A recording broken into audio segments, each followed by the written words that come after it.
ఒకడు తిరిగి జన్మించడం, ఒకడు తిరిగి జన్మించడం లేదా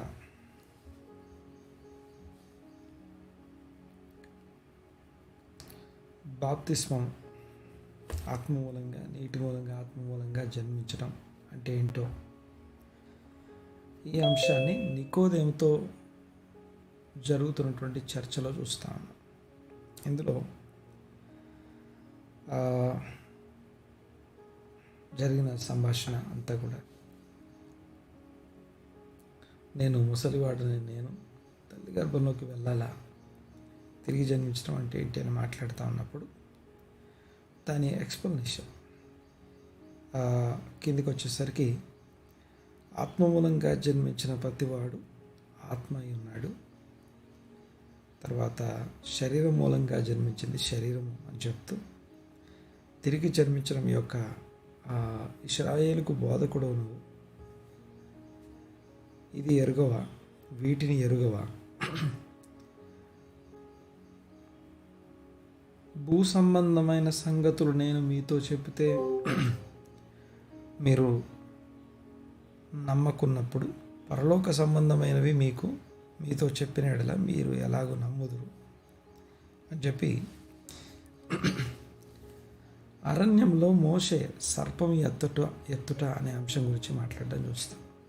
అరణ్యంలో మోషే సర్పముని ఎత్తుట, ఆ సందర్భంలో ఎలాగో మనుష్య కుమారుడు కూడా అలాగూ ఎత్తపడతాడు. ఈ టాపిక్ అంతా ప్రారంభమైనటువంటి పాయింట్ ఏంటి? ఈ టాపిక్ అంతా, ఈ సంభాషణ ప్రారంభం ఎక్కడ ప్రారంభమైంది, ఏ మాటతో ప్రారంభమైంది? ఇదిగో నీవు దేవుని యొద్ద నుండి వచ్చిన బోధకుడవు, దేవుడు అతనికి తోడై ఉంటే కానీ నువ్వు చేస్తున్నటువంటి సూచక్రియలు ఇంకెవరు చేయలేరు.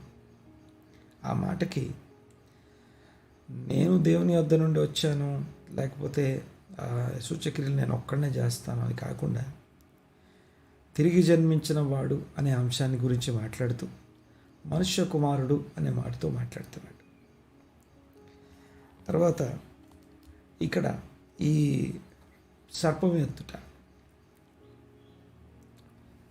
అక్కడ మోషే సర్పం ఎత్తినటువంటి సందర్భాన్ని కనుక మనం ధ్యానం చేస్తే అక్కడ ఇశ్రాయేలు ప్రజలందరూ కూడా తాపకరమైన సర్పముల చేత బాధించబడుతున్నారు, చనిపోతున్నారు. వాటి కాటు వలన, వాటి ఆ యొక్క స్నేక్ బైట్, దానివల్ల అనేకులు చనిపోయారు. ఆ చనిపోయిన సందర్భంలో వాళ్ళందరూ కలిసి మోషే దగ్గరికి వచ్చి ఈ సర్పములు, తాపకరమైన సర్పముల నుంచి మమ్మల్ని విడిపించమని ప్రార్థన చేయలేదు, లేకపోతే రిక్వెస్ట్ చేయలేదు. కానీ ద సర్పెంట్ నుంచి మమ్మల్ని విడిపించమని అడుగుతున్నారు. ద సర్పెంట్ అంటే అది మాలో ఉన్నటువంటి సర్పం. ఈ సమస్యలన్నిటికీ కారణం బయట ఉన్నటువంటి యొక్క తాపకరమైన సర్పములు లోపలికి రావడానికి గల కారణం ఏంటి అని అడిగితే చాలాసార్లు మనం తెలియకుండా మనం అనుభవిస్తున్న సమస్యల్ని, ఇబ్బందుల్ని, వాటిని నిందిస్తాం, పరిస్థితులు నిందిస్తాం. కానీ ఆ పరిస్థితులకు మనం అక్కడికి చేరడానికి కలిగిన కారణం ఏంటో మర్చిపోతాం. ఆ పరిస్థితులు మన జీవితంలోకి ఎందుకు అలో చేయబడ్డాయి మర్చిపోతాం. ఆత్మీయులు కాని వారికి తేడాది. ఈవెన్ ఒక్కొక్కసారి ఆత్మీయులు కూడా, అనగా దైవ సేవకులు కావచ్చు, సేవకురాలు కావచ్చు, వీళ్ళు కూడా తమ పరిస్థితుల్ని, తమన్నటువంటి పరిస్థితుల్ని నిందించే వాళ్ళందరూ కూడా తెలియకుండానే ఇప్పుడు తాపకరమైన సర్పములు మా మధ్యలోనికి ఎందుకు వచ్చాయి, మేము మన్నా గురించి చెడుగా మాట్లాడినప్పుడే కదా, అవే కదా ఈ తీర్పులోకి మమ్మల్ని నడిపించేది. తర్వాత చూడండి ఒకసారి, అసలు బయట ఉన్న సమస్యలు నాలోనికి రాకుండా ఆపేది ఎవరు అంటే నాలో ఉన్నటువంటి సర్పాన్ని నేను అధిగమించినప్పుడు, అయితే ఇక్కడ గమనించండి ఒకసారి,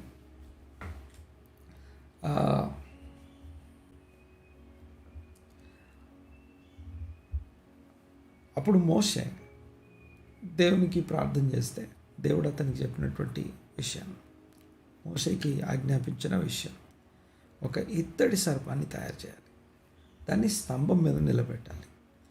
దాన్ని ఎవరైతే చూస్తారో, అంటే ఇక్కడ ఈ తాపకరమైన సర్పముల చేత బాధించబడుతున్న వారు చేయవలసిన పనులు అనగా రక్షణ పొందవలసినటువంటి వారు లేదా నీటి మూలంగా ఆత్మ మూలంగా తిరిగి జన్మించవలసిన వారు. వీళ్ళు ఎలా జన్మిస్తారు అనే మాటని జ్ఞాపకం చేస్తున్నాను. చూడండి ఒకసారి. మొదటిది, మనం బాధించబడేది తాపకరమైన సర్పముల వలన కాదు, మనలో ఉన్న సర్పమే అసలు సమస్య. మనలో ఉన్నటువంటి ఈవిల్ ఇంపల్స్ ఏదైతే ఉందో, ఈవిల్ ఇంపల్సివ్ ఫోర్స్ ఏదైతే ఉందో, అది అసలు కారణం అనేది గుర్తించగలగాలి. సత్యం అంటాను దాన్ని. అంటే ఎంతసేపు బయట ఉన్న పరిస్థితులు, వ్యక్తులు, విషయాలు వాటిని మనము మాట్లాడతాం, కానీ వాటిని అలో చేసినటువంటి వాటిని మనలోనికి అనుమతించిన అసలు సంగతిని మర్చిపోతాం.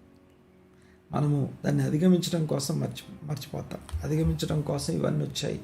అయితే వీటిని అధిగమించడం కోసం మనకున్నటువంటి ఒకే ఒక్క దారి ఏంటంటే, మనలో ఉన్నటువంటి సర్పము క్రీస్తు శరీరంలో శిక్ష విధించబడింది. ఎలాగైతే తాపకరమైన సర్పములు ఇశ్రాయేల్ని బాధపెడుతూ ఉంటే, ఈ సర్పములు మాలోనికి రావడానికి మాలో ఉన్న సర్పము కారణం అని గుర్తించి గ్రహించిన వారు, ఆ సర్పము అది ఇత్తడి సర్పంగా మార్చబడింది. అనగా అది కాల్చబడి అది శిక్ష విధించబడినటువంటి సర్పంగా మారిపోయింది. అది ఒక ఇనాక్టివ్ ఆబ్జెక్ట్గా మారిపోయింది అన్న సంగతిని ఎప్పుడైతే గుర్తిస్తారో, లోపల ఉన్నటువంటి సర్పము ఇనాక్టివ్గా మారిపోయింది అని ఎవరైతే గుర్తిస్తారో, లేదా దాన్ని అధిగమించగలము అని గుర్తిస్తారు, అనగా మెస్సయ వైపు తమ దృష్టిని నిలపడం ద్వారా క్రీస్తు శరీరంలో రోమపత్రిక 8వ అధ్యాయం 1 నుంచి 3 వచనాలు చదివితే, అందులో ధర్మశాస్త్ర సంబంధమైన నీతి విధి మనలో నెరవేర్చబడినట్లు దేవుడు తన సొంత కుమారుని పాప శరీరాకారంతో పంపెను. ఆ శరీరంలో పాపమునకు శిక్ష విధించను. పాప శరీరాకారంతో క్రీస్తును పంపి ఆ శరీరంలో మనలో ఉన్నటువంటి పాపము, లేకపోతే సింగులర్ ఏకవచనం రాసి ఉంటుంది. పాపములకు శిక్ష విధించబడిందా? మనం అనుకుంటాం ఐటమైజ్డ్ అకౌంట్ అంతా రాసి ప్రతి పాపానికి శిక్ష విధించబడాలి. ఐటమైజ్డ్ అకౌంట్ ఆఫ్ సిన్స్ డిఫరెంట్. వాటన్నిటికీ మూలమైన ద సిన్, లేకపోతే వాటన్నిటికీ మూలమైనటువంటి ఈవిల్ ఫోర్స్ ఈజ్ డిఫరెంట్. అయితే ఇక్కడ క్రీస్తు శరీరంలో శిక్ష విధించబడింది ఏంటి అని అడిగితే, ఆ ఈవిల్ ఇంపల్స్ని అధిగమించగలిగినటువంటి అది ఎలా ఇన్యాక్టివ్గా మారిపోయిందో, దాన్ని ఎలాగా నువ్వు నేను అధిగమించగలమో, దాన్ని ఎలా లోపరుచుకోగలమో తెలియజేసే అంశం క్రీస్తు శిలువ. అయితే గమనించండి ఒకసారి. మోషే సర్పమును ఎలాగూ ఎత్తనో మనుష్య కుమారుడు కూడా ఎత్తబడతాడు అంటే పైకి ఎత్తబడతాడు అంటే ఆ యొక్క శిలువ మీద వేలాడుతూ ఉండడం గురించి రెఫర్ చేయబడుతుంది. అయితే ఎవరైతే ఈ తమ సర్కమ్స్టెన్సెస్, పరిస్థితులు, లేకపోతే తాపకరమైనటువంటి సర్పముల వంటి వాటి యొక్క కాటును, వాటి యొక్క నొప్పి, బాధను, ఈవెన్ మరణకరమైనటువంటి ఆ యొక్క బాధలో ఉన్న వారందరూ కూడా తమలో ఉన్నటువంటి సర్పమును అధిగమించే విధంగా అది ఎలాగా క్రీస్తు శిలువలో శిక్ష విధించబడి తీర్పు తీర్చబడిందో దాన్ని చూస్తారు. అలా చూసిన వారు తమలో ఉన్నటువంటి సర్పమును అధిగమించడం మొదలు పెడతారు. ఆ అధిగమించడం మొదలుపెట్టి వాళ్ళు బ్రతకడం మొదలు పెడతారు. ఇది నీటి మూలంగా, ఆత్మ మూలంగా తిరిగి జన్మించడం అంటే అర్థం. ఊరికే నేను యేసు ప్రభు నా సొంత రక్షకుడు, యేసే నిజమైన దేవుడు అని నమ్మి నీళ్ళలో మునిగి లేచినంత మాత్రాన, అందరి ముందు నేను క్రైస్తవుని అని చెప్పుకున్నంత మాత్రాన మనము నీటి మూలంగా, ఆత్మ మూలంగా తిరిగి జన్మించలేదు. కానీ ఎవరైతే ఈ యొక్క ఇత్తడి సర్పం వైపు చూస్తూ, అనగా క్రీస్తులో సిలువలో నాలో ఉన్నటువంటి ఈవిల్ ఇంపల్స్ అక్కడ శిక్ష విధించబడి ఇన్యాక్టివ్గా మారిపోయింది, ఆయన సిలువలో ఆ యొక్క సర్పమును దాని పాదమును చితకద్రొక్కెను అనే మాటని, ఈ సర్పం యొక్క పాదము చితకద్రొక్కుట అనే మాట, క్రీస్తు చితకద్రొక్కడం అనే మాట ఒకటైతే, మనం కూడా చితకద్రొక్కాల్సిన అవసరం ఉంది అనేది ఇంకొకటి. ఒకసారి ఆ వచనాన్ని మీకు జ్ఞాపకం చేస్తాను. చూడండి ఒకసారి. క్రీస్తు సిలువను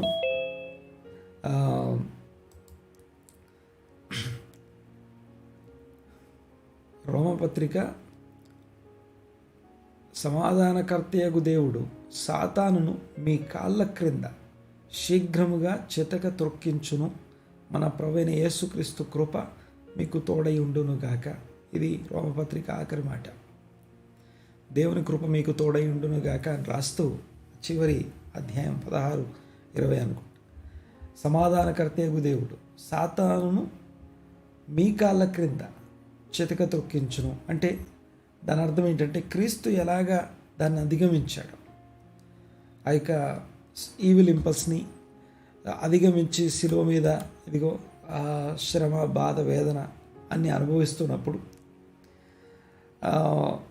వధకు తేయబడినటువంటి గొర్రెలాగా మౌనంగా ఉండడం, లేదా ఈవెన్ తనని హింసించు వారి కోసం ప్రార్థన చేస్తూ దేవునికి కుమారుడుగా ఉండడం, ఇవన్నీ చేస్తున్నప్పుడు తనలో ఉన్నటువంటి అనగా తన నోటి మాటల వలన ఎలాంటి పాపము జరగకుండా అధిగమించడం, ఇదంతా కూడా ఆ ఇత్తడి సర్పము తన శరీరంలో అది ఇత్తడి సర్పంగా ఎలా మారిపోయిందో, అది శిక్ష విధించబడింది అని తెలియజేసే ఆ యొక్క తీర్పు తీర్చబడినటువంటి సర్పము, దాన్ని ఎవరైతే చూస్తూ ఉన్నారో, తీక్షణంగా చూస్తున్నారో, దీన్ని హెబ్రీ పత్రిక 12వ అధ్యాయంలో చూస్తే సులువుగా చిక్కులబెట్టు పాపమును విడిచిపెట్టి యేసు వైపు చూచుచు ఓపికతో పందెంలో పరిగెత్తడం, పరుగు పందెంలో పరిగెత్తడం, దీన్ని ఇదే మాట ఉద్దేశం అది. అయితే ఆ తిరిగి జన్మించిన వారు ఎవరైతే ఉన్నారో, రక్షణ పొందిన వారు, తిరిగి జన్మించిన వారు అరణ్యంలో మోసే సర్పముని ఎలాగే ఎత్తనో అలాగే విశ్వసించు ప్రతివాడును నశింపక ఆయన ద్వారా నిత్యజీవం పొందినట్లు మనుష్య కుమారుడు ఎత్తబడవలను.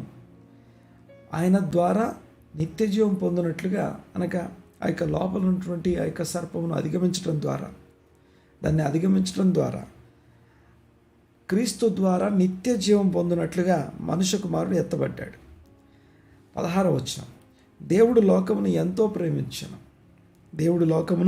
ఎంతో ప్రేమించెను కాగా తన అద్వితీయ కుమారునిగా పుట్టిన వాని యందు విశ్వాసముంచు ప్రతివాడు, అనగా ఎత్తబడినటువంటి ఆ యొక్క సర్పం వలె, మోషే ఎత్తినటువంటి సర్పం వలె ఎత్తబడిన ఆ కుమారుని యందు విశ్వాసముంచే ప్రతివాడు నశింపక నిత్యజీవం పొందినట్లు ఆయనను అనుగ్రహించను. లోకము తన కుమారుని ద్వారా రక్షణ పొందుటకే గాని లోకమునకు తీర్పు తీర్చుటకు దేవుడు ఆయనను లోకంలోనికి పంపలేదు. లోకము తన కుమారుని ద్వారా రక్షణ పొందాలి. ఎలా రక్షణ పొందాలి అంటే క్రీస్తులో శిక్ష విధించబడిన సర్పము, ఆ సర్పము నాలో ఉన్నటువంటి సర్పము అక్కడ శిక్ష విధించబడింది, దాన్ని అధిగమించాలి. అలాగ నేను రక్షణ పొందుతాను అంటే తీర్పు తీర్చబడింది. మనలో ఉన్నటువంటి ఈవిల్ ఇంపల్స్కి క్రీస్తులో తీర్పు తీర్చబడింది. మరొకసారి మాట మళ్ళీ చెప్తున్నాను, మనలో ఉన్న ఈవిల్ ఇంపల్స్ క్రీస్తు శరీరంలో తీర్పు తీర్చబడింది. ఈ విషయం మనకు అర్థం కావాలి. తర్వాత ఎప్పుడైతే దాన్ని నేను జయించగలను అనే విషయం క్రీస్తు వైపు చూడడం ద్వారా మాత్రమే అర్థమవుతుంది. మన సొంత ప్రయత్నం ద్వారా దాన్ని అధిగమించలేము. క్రీస్తు శిలువలో ఆయన ఇత్తడి సర్పమును చూసినప్పుడు మాత్రమే తాపకరమైన సర్పం కాటు నుండి మనం తప్పించబడతాం. తర్వాత ఇక విషయం ఏంటంటే లోకము తన కుమారుని ద్వారా రక్షణ పొందుటకే కానీ 17వ వచనం చదువుతున్నాను. యోహాను సువార్త 3వ అధ్యాయం 17వ వచనం, లోకమునకు తీర్పు తీర్చుటకు దేవుడు ఆయనను లోకంలోనికి పంపలేదు. 18వ వచనం, ఆయన యందు విశ్వాసం ఉంచువానికి తీర్పు తీర్చబడదు. ఆయన యందు విశ్వాసం ఉంచువానికి తీర్పు తీర్చబడదు. తర్వాత ఎందుకంటే ఆ తీర్పు ఏదో క్రీస్తులో జరిగింది. తర్వాత ఇక్కడ మనం చేసిన ప్రతిదానికి లెక్క అప్పచెప్పుకోవడం అనే దాని గురించి మాట్లాడట్లేదు. మనం మంచివైనను చెడ్డవైనను లెక్క చెప్పాల్సిన అవసరం మాత్రం ప్రతి ఒక్కరికి ఉంది. దీన్ని తప్పించుకోవడానికి లేదు. దీనికి ఈ యొక్క క్రీస్తు శిలువలో తీర్పు తీర్చబడే అంశానికి ఉన్న తేడా. మన ఈవిల్ ఇంపల్సివ్ ఫోర్స్ క్రీస్తు శిలువలో శిక్ష విధించబడి తీర్పు తీర్చబడింది. విశ్వసించే వాళ్ళు అనగా యేసు వైపు చూస్తూ తమలో ఉన్న ఈవిల్ ఇంపల్స్ని అధిగమించే వాళ్ళు ఎవరైతే ఉన్నారో వాళ్ళకి తీర్పు తీర్చబడదు. ఇంకా విశ్వసింపని వారు ఎవరైతే ఉన్నారో, I don't want to believe, ఇంకా నువ్వు తాపకరమైన సర్పంలే మమ్మల్ని ఇబ్బంది పెడుతున్నాయి అని సనిగే వాళ్ళు కావచ్చు, లేకపోతే తమ పరిస్థితుల్ని సనిగే వాళ్ళు కావచ్చు. వీళ్ళందరూ కూడా విశ్వసింపని వారి లెక్క. అనగా ఎక్కడో బయట ఉన్నటువంటి అన్ని జనుల గురించి మాట్లాడలేదు, ఎవరో తెలియని వారి గురించి మాట్లాడలేదు, వాక్యం తెలిసిన వాక్యాన్ని ఎరిగిన వారి గురించి మాట్లాడుతున్నా. చూడండి ఒకసారి, తాపకరమైన సర్పంలు ఎవరిని కాటేస్తున్నాయి? ఎక్కడో ఐగుప్తీయుల్ని కాదు, అరణ్యంలో ఉన్న సనిగినటువంటి ఇశ్రాయేలు ప్రజల్ని మాత్రమే. సనగక ముందు వరకు అవి తాపకరమైన సర్పంల మధ్య వాళ్ళు సంచరించినా ఒకటి కూడా లోపలికి రాలేదు, ఒకటి కూడా వారి జీవితాల్లోకి రాలేదు. అయితే ఎవరైతే విశ్వసింపలేదో, అనగా తాపకరమైన సర్పంలే నన్ను బాధిస్తున్నాయనో, లేకపోతే మన్నానో, లేకపోతే ఉన్న పరిస్థితుల్ని నిరసనలు, లేకపోతే తమ యొక్క తమ యొక్క అసహనాన్ని వ్యక్తం చేసే వాళ్ళు ఎవరైతే ఉన్నారో వారిని విశ్వసింపని వారు అంట. ఈ విశ్వసింపని వారు అనగానే అన్ని జనులు కాదండి, ఎక్కడో ఉన్నటువంటి వాళ్ళ గురించి మాట్లాడట్లేదు.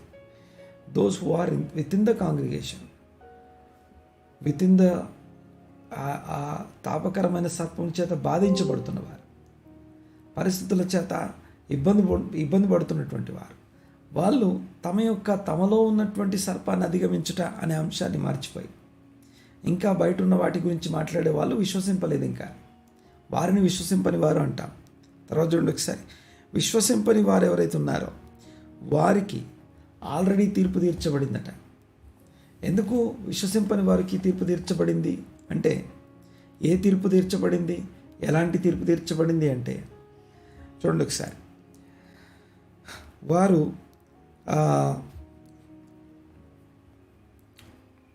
ఆయన యందు విశ్వాసం ఉంచు వారికి తీర్పు తీర్చబడదు. విశ్వసింపని వాడు దేవుని అద్వితీయ కుమారుని నామమందు విశ్వాసం ఉంచలేదు గనుక వానికి అంతకు మునిపే తీర్పు తీర్చబడిన. ఆ తీర్పు ఇదే, 19వ వచనం. ఆ తీర్పు ఇదే. ఏంటి ఆ తీర్పు అంటే, వెలుగు లోకంలోనికి వచ్చెను, కానీ తమ క్రియలు చెడ్డమైనందున మనుషులు వెలుగును ప్రేమింపక చీకటినే ప్రేమించిరి. దుష్కార్యము చేయు, లేదా చూడండి ఒకసారి, దుష్కార్యమును అభ్యసించు. అంటే ఎవరు ఈ దుష్కార్యం చేయువారు? ఏంటిదా దుష్కార్యం? అక్కడ మన్నాని అసహించుకోవడం, మన్నా బట్టి లేకపోతే అక్కడ అరణ్య పరిస్థితిని బట్టి, ఆ సర్కమ్స్టెన్స్ అనే సిచ్యువేషన్స్ ఏవైతే ఉన్నాయో వాటన్నిటినీ అసహనంతోనూ, లేకపోతే సనిగేవారు గొనిగేవారు ఎవరైతే ఉన్నారో వీళ్ళు ఏం పాపం చేస్తున్నారు ఇప్పుడంటే, తమలో ఉన్న ఈవిల్ ఇంపల్సే దీనంతటికి కారణమని వెలుగు కిందికి వచ్చి చూసుకొని గుర్తించాలి. క్రీస్తు స్వార్థ ప్రకాశం వారి మీద ఉదయించినప్పుడు, అది పొందుకున్నప్పుడు వెలుగు ప్రకాశిస్తుందట. వెలుగు ప్రకాశిస్తుంది, కానీ చీకటి దాన్ని గ్రహింపకున్నది. వారిలో ఉన్న చీకటి వారిని ఆ విషయాన్ని గ్రహింపకున్నదట. అంటే దీనంతటికి కారణం నా ఈవిల్ ఇంపల్సే, దీనంతటికి కారణం నేనే అనే సంగతిని, నాలో ఉన్నటువంటి సర్పమే కారణమని గుర్తించలేకపోవడం, వెలుగునొద్దకి రాకపోవడం, వారి క్రియలు దుష్క్రియలైన కారణం చేత అవి దుష్కార్యములుగా కనబడకుండానట్లు చీకట్లోనే ఉంటాం, కానీ వెలుగు దగ్గరికి రా. ఏంటా వెలుగు? తాపకరమైన సర్పములు మమ్మల్ని బాధిస్తున్నాయి, తాపకరమైన సర్పంలో ఇది వీటన్నిటికి కారణం అని నమ్మే వాళ్ళందరూ కూడా ఇంకా చీకట్లోనే ఉన్నారు.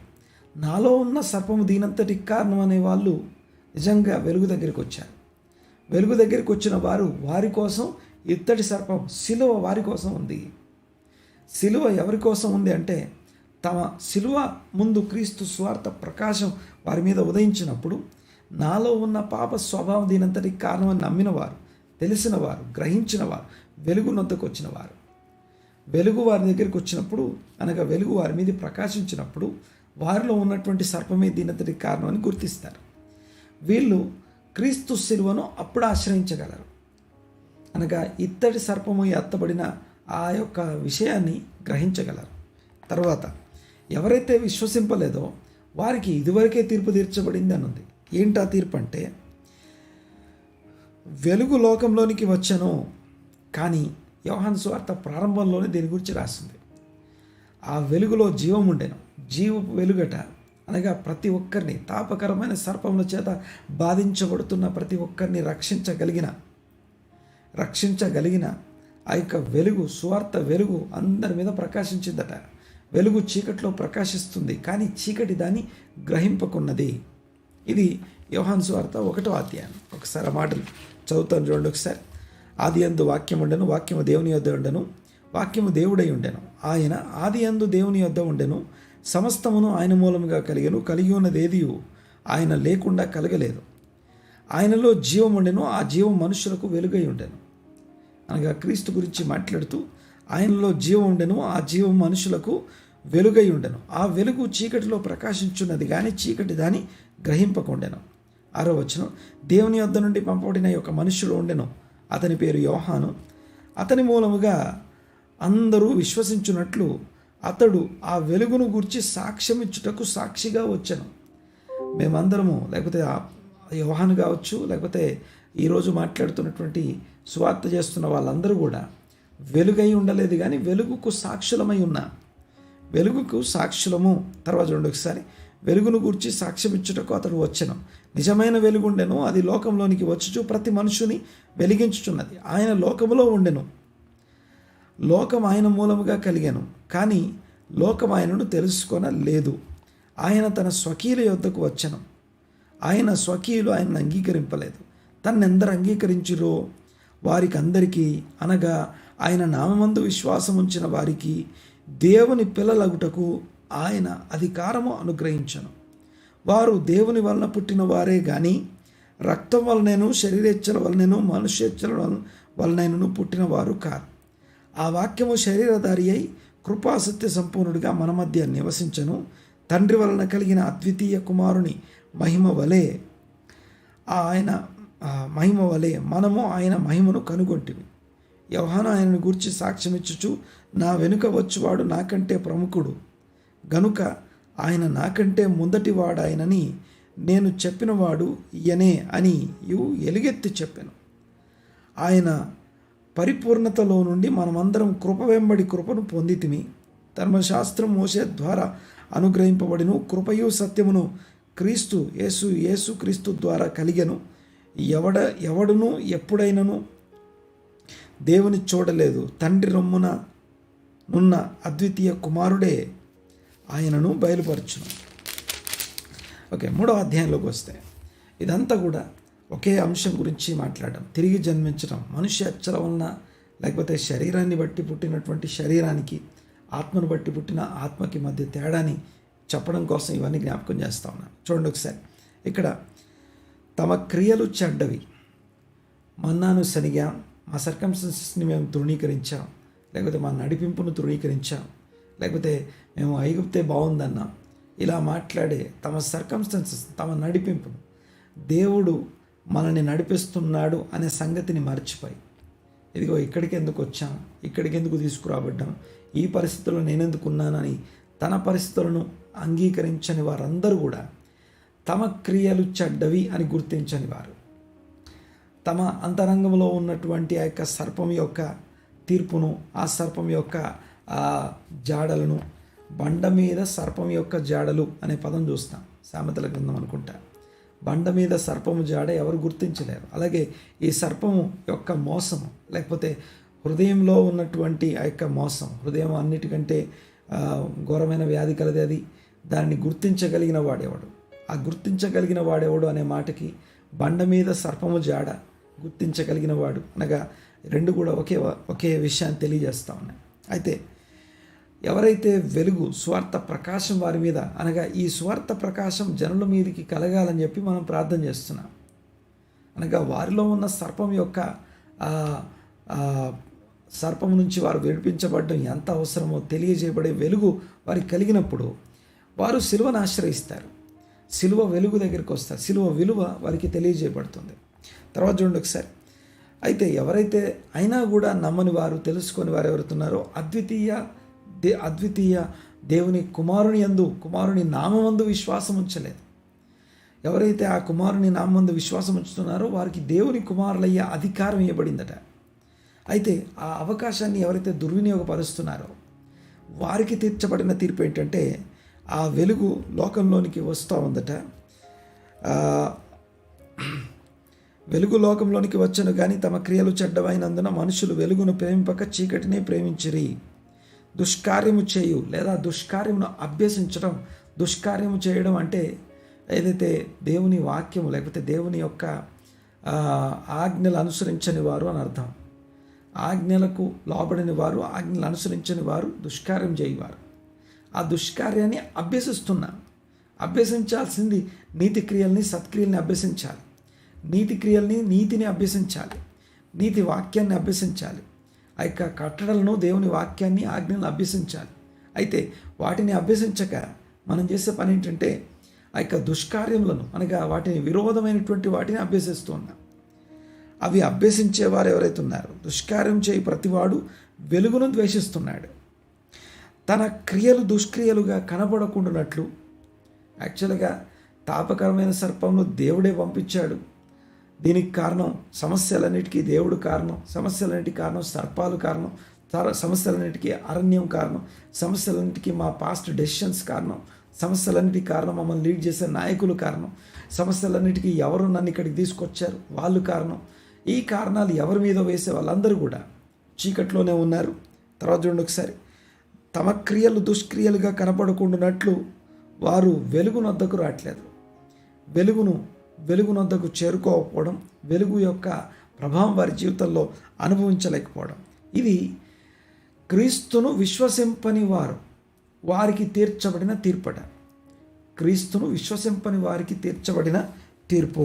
తర్వాత సత్యవర్తనులు అనగా ఏ సత్య ప్రకాశము లేకపోతే ఏ యొక్క వెలుగు ప్రకాశం అయితే మన మీద ప్రకాశించిందో ఆ వెలుగుకు లోబడి, ఇదిగో నాలో ఉన్న సర్పమే ఇది అంతటికి కారణమని గుర్తించిన వారు, ఆ సర్పము తీర్పు తీర్చబడ్డం క్రీస్తు శిలువలో చూసిన వారు సత్యవర్తనులు. తన క్రియలు దేవుని మూలముగా చేయబడి ఉన్నవని ప్రత్యక్షపరచబడినట్లు వెలుగునొద్దకు వచ్చును. అంటే సమస్యలన్నిటికీ ఎక్కడికి రావాలి? సమస్యలకు కారణం మనలో ఉన్న ఈవిల్ ఇంపల్స్. నువ్వు ఏ సమస్యన తీసుకురండి, ఫైనాన్షియల్ ప్రాబ్లం తీసుకురండి, లేకపోతే అభివృద్ధి లేదనండి, లేకపోతే అనారోగ్య సంబంధమైనటువంటి సమస్యలు తీసుకురండి. ప్రతిదానికి కారణం ఏంటంటే మనలో ఉన్నటువంటి ఆ ఈవిల్ ఇంపల్స్ నుంచి మనం తప్పించబడడం కోసం వాక్యము అనగా దేవుని యొక్క సత్య వర్తనలోనికి నడిపించబడినట్లుగా, సత్యమును అనుసరించి నడుచుకునే వారంగా మనం మార్చబడినట్లుగా దేవుని చేత చేయబడిన క్రియలు మనకున్నాయి. ఎఫెసీ పత్రిక 2వ అధ్యాయం కూడా ఇదే విషయం గురించి మాట్లాడుతుంది. రక్షణ పొందిన వారు, రక్షణ ఉచితంగా దొరికింది మనకి, ఏమీ చేయలేదు. అనగా ఏంట రక్షణ అంటే మనలో ఉన్నటువంటి సర్పము శిక్ష విధించబడ్డ, క్రీస్తు శిలువలో శిక్ష విధించబడ్డ, ఆ శిక్ష విధించబడ్డ అనే రక్షణలోనికి మనం వచ్చాం. ఆ రక్షణ మనలో ఉన్నటువంటి సర్పమును మన పాదముల క్రింద మనము చిత్తక త్రొక్కే స్థాయికి మనల్ని చేరుస్తూ ఉంది. అనగా మనలో ఉన్నటువంటి దుష్ప్రవర్తన ఏదైతే ఉందో, ఆజ్ఞ అనుసరించకపోవడం అనే పాపం ఏదైతే ఉందో దాన్ని ప్రేరేపించే అంశాలన్నింటినీ చితక దొరుకుతూ అధిగమిస్తున్నాం. ఈ అధిగమించడమే దేవుడు మన నుంచి కోరుకునేది. ఆ అధిగమించే స్థితిని మన నుంచి కోరబడుతుంది. ఉచితముగా కృప ద్వారా రక్షణ పొందాం, ఇది దేవుని వరమే. దాని తర్వాత రాస్తుంది, ఇదిగో దేవుని యొక్క ముందుగా సిద్ధపరచబడిన నీతి క్రియలు జరిగించడం కోసం, ముందుగా సిద్ధపరచబడినటువంటి నీతి క్రియల్ని జరిగించడం కోసం దేవుని చేతి పని అయి ఉన్నాము. సేమ్ ఇదే మాట ఇక్కడ చూస్తాము. దేవుని చేత, దేవుని మూలముగా చేయబడి ఉన్న సత్యవర్తన సంబంధమైనటువంటి క్రియలు, నీతి క్రియలు అవి ఉన్నాయి. వాటి దగ్గరికి వచ్చేటట్టుగా వెలుగు దగ్గరికి, వాక్యపు వెలుగు, జీవపు వెలుగు, క్రీస్తు వెలుగు దగ్గరికి వస్తున్నారు. క్రీస్తు దగ్గరికి వచ్చిన వారందరూ కూడా ఆయన నడిపింపు క్రిందికి వచ్చేవారు. క్రీస్తు దగ్గరికి రావడం అంటే ఆయన బోధ క్రిందికి రావడం, ఆయన శిష్యరికం క్రిందికి రావడం, డిసైపుల్షిప్, డిసిప్లైన్ చేయబడే డిసైపుల్షిప్ ట్రైనింగ్ కిందికి రావడం అని అర్థం. ఆ క్రీస్తు వెలుగు దగ్గరికి రావడం, రక్షణలోకి రావడం అంటే, రక్షణలోనికి రావడం అంటే నేను పాపిని అని ఒప్పుకున్నంత మాత్రాన రక్షణలోకి రాలేదు. మనలో ఉన్న పాపమును అధిగమించే స్థాయి జీవితంలోకి రావడం వరకు శిష్యులుగా మార్చబడతాం. ఇది విశ్వసించిన వారికి తీర్చబడిన తీర్పు, విశ్వసింపని వారికి తీర్చబడినటువంటి తీర్పు. ఇక్కడితో ఈరోజుకి ముగిస్తాను. ప్రార్థన చేసుకుందాం, కళ్ళు మూసుకుందాం. మా పరమ తండ్రి, మా దేవ, మీకు వందనాలు, స్తుతులు, స్తోత్రం నాయన. ఇంతవరకు ఏదైతే దేవుని తీర్పు అని భక్తిహీనుల ఎక్కుపెట్టబడినటువంటి వీళ్ళు, వారు ఎత్తినటువంటి కత్తి, దూసిన కత్తి వారి హృదయంలోకే దూరుట, వారి విండ్లు విరగొట్టబడ్డ అని దైవికమైనటువంటి తీర్పు ఎలాంటిదో గ్రహించగలిగే మనస్సు నాకు మాకు అనుగ్రహించినందుకు వందనాలు, స్తుతులు, స్తోత్రం చెల్లిస్తున్నాను. ఏకీభవించి నాతో పాటు ఇదిగో ఎవరెవరైతే ఈ దినము మీ సన్నిధిలో ఉన్నారో, వాక్యాన్ని విని అర్థం చేసుకున్నారు, గ్రహించి ఇదిగో క్రీస్తు వెలుగు దగ్గరికి రావడానికి సిద్ధపడ్డ వారందరి కోసం ప్రార్థన చేస్తున్నాను. వారందరి మీద మీకు అందృష్టి ఉంచండి, దీవించి ఆశీర్వదించమని ప్రార్థన చేస్తున్నాను.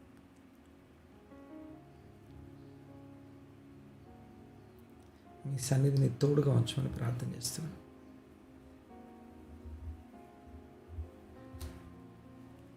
స్వార్థ ప్రకాశము వారి మీద ఉదయించి, వారిలో ఉన్నటువంటి సర్పమును అధిగమించి, వెలుగు ఫలం, రక్షణ ఫలం మీ బిడ్డలో ఫలించినట్లు కృప దయచేయండి. మీ కాపుదల, భద్రత ప్రతి ఒక్కరి మీద ఇదిగో కప్పి ఇంకొక అవకాశం అందరికీ అనుగ్రహించమని, సత్యవర్తన ఆత్మలో వర్ధిల్లి అన్ని విషయాల్లో వర్ధిల్లుట అనుభవించే ఆ యొక్క వాక్యమును, సత్యమును స్థిరపరిచే సూచక్రియలతో ఒక్కొక్కరిని దర్శించమని ప్రార్థిస్తున్నాను. ఏకీపించి వారందరినీ దర్శించండి, దీవించి ఆశ్రయించి స్థిరపరచమని ప్రార్థన చేస్తూ, వారి వారి దినదిన ఈ దినపు ఛాలెంజెస్ కోసం ప్రత్యేకంగా ప్రార్థన చేస్తున్నాను. వాటన్నిటిలో అత్యధికమైన విజయం దయచేయండి. ఈ దినపు ఆహారం, ఈ దినపు కృప, ఈ దినపు పోషణ, ఈ దినపు నడిపింపు, ఈ దినపు ఉపదేశం, ఈ దినపు జ్ఞానము, ఈ దినపు తెలివి, వివేచన, ఈ దినపు శక్తి, బలం ఈ దినందే అనుగ్రహించమని వేడుకుంటూ, స్తుతించి ఆరాధించి మీ నామాన్ని గొప్ప చేస్తూ ఈ ప్రార్థన నజరేయుడైన యేసుక్రీస్తు నామమున అడిగి బ్రతిమాలి వినేంత వేడుకొంచున్నాము తండ్రి. ఆమేన్.